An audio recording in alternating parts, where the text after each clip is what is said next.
জয় ঠাকুর। আশা করছি সকলে ভালো আছো। আজ আমি তোমাদেরকে ব্রহ্মকমল ফুল গাছ দেখাবো।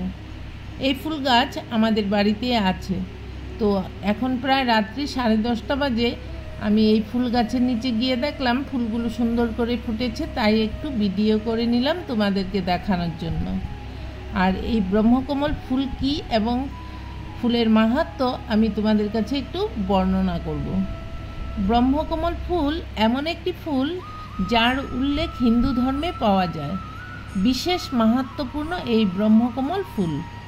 এই ফুল বছরে একবার ফুটে, জুলাই আগস্ট মাসে, তাও মধ্যরাতে ফুটে।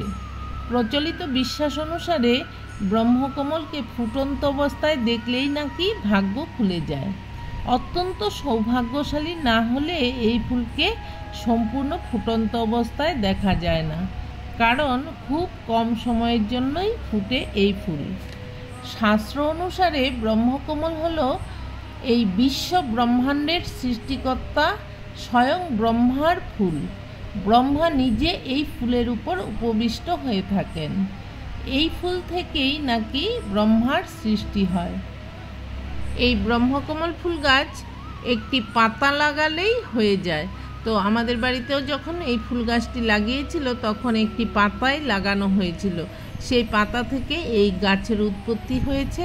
তো এই পাতা থেকেই আবার কড়ি ছাড়ে, তারপর ফুল ফুটে। এই যে দেখতে পাচ্ছ, এই পাতা থেকেই কড়ি হয়েছিল, তারপর ফুল ফুটেছে।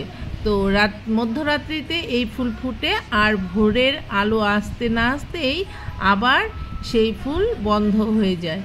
কোনো বাড়িতে ব্রহ্মকমল ফুল থাকলে সেই পরিবার সুখ শান্তিতে চিরকাল অক্ষয় হয়ে থাকে, কারণ ব্রহ্মকমল সমস্ত নেগেটিভ এনার্জি সরিয়ে পজিটিভ এনার্জি প্রবাহিত করে।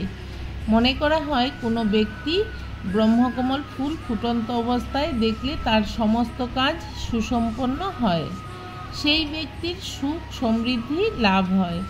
ব্রহ্মকমল দিয়ে মহাদেবের পূজা করলে মহাদেবের কৃপা লাভ হয়।